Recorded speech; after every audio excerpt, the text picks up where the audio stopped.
الرحمن الرحیم. د وینډوز په درسونو کې نن هفتم درس ده او موږ په نوټپاد کې ټیبل جوړوو، آرډر لیست او انارډر لیست جوړوو. لکه څنګه چې مخکې ویلي وو دا چې کله شروع کېږي ټاګ باید بېرته بنده شي.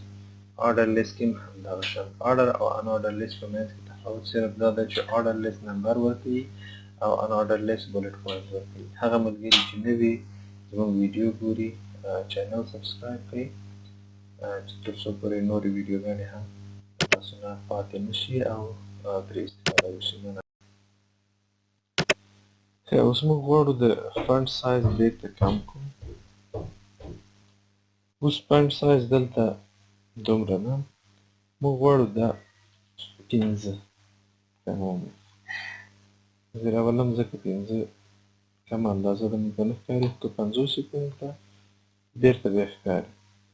بیا یې باید 15 کړو. اوس موږ ته معلومیږي چې رښتیا هم سایز وړوکی کېږي. همداسې نور هم ډېر ټایپ په دغه برخه کې موږ ټیبل کار کوو په نوټپاد کې. څنګه لیکو ټیبل؟ څنګه مو چې مخکې ویلي ټیبل به درته کلوز کوو. اوس به ټي آر لیکو، ټیبل رو. ټیبل رو به درته ټي آر به درته کلوز کوو. اول لکه څنګه چې اول هیډینګ ده نو موږ به لکه څنګه چې هیډینګ په سر کې ده نو موږ به اول ټي ایچ نه شروع کوو. ټي ایچ ټیبل هیډینګ ټي ایچ. دا به کاپي کړو، یو ځل به پیسټ کړو، بیا به پیسټ کړو ځکه موږ غواړو دوه رو باندې ولیکو. دلته به ولیکو ایټم او لاندې به ولیکو ډسکرپشن. دلته به ولیکو ډسکرپشن. دا یوه دلته نوټیبل هیډ. بله رو به شروع کوو. اوس به ټي ډي ټیبل ډیټا ده. دلته راځو ټي ډي ټیبل ډیټا، ټي ډي ټیبل ډیټا. دا کاپي کوو، انټر راځو بیا یې پیسټ کوو. دلته لیکمه کیبورډ او دلته لیکم 250. دلته دا زه لږ نور هم دقیق کوم، ډیټیل. اوس راځم دلته ریفرش کوم، دا ایټم ډیټیل او دا ډسکرپشن. که نورې روګانې زه دلته لیکمه اسانه طریقه ده، زه راخلم کاپي کوم بېرته بیا راغلم لیکم پیسټ کوم. یو ځل یې غواړئ دوه ځله غواړئ. سی پي یو 2500 او دا ده مونیټور 1250. دلته راسه ریفرش وکړه. دا د دې ایټم شو او دا ټیبل شو. نور بیا بارډر ورکول او دا نور شیونه بیکګراوند ورکول او ټکسټ چینج کول دا ټول په همدې کې موجود دي. خو موږ دومره په ډیټیل باندې اوس کار نه کوو، صرف همدغومره یې تر دې درس پورې تعارف لرل چې دا یو انټروډکشن و.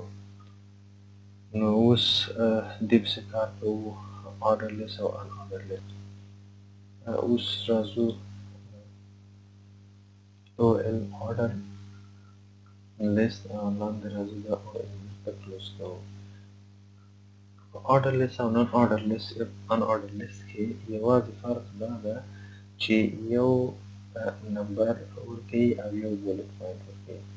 نو دلته اوس موږ یوازې دغه دواړه متفاوت دي، خو منځ کې لیست ایټم چې ده ال آی دا په ټولو کې یو شی ده ال آی. دلته زه لیکمه کمپیوټر او انټر راځم بیا ال آی لیکمه سلاش ال آی کیبورډ. او اسانه طریقه دا ده چې همدا کاپي کړو بیا یې پیسټ کړو. همداسې نور لیکلی شئ.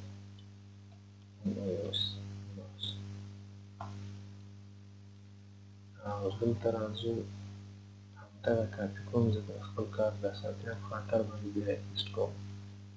دغه او په یو باندې بدلون نور همغه یو شی دی، هېڅ فرق نه لري. سیف کوم یې دلته راځم ریفرش کوم. دا آرډر لیست ده، دا ان آرډر لیست ده، نور تفاوت پکې نشته، ټول یو شی دي. لیست آیټم لکه څنګه چې تاسو په درس کې وکتل لیست آیټم پر دلته او دلته دواړه یو شان دي یعنې تفاوت نه لري ماوس کې یو کمه ده دا دې هم ورکوو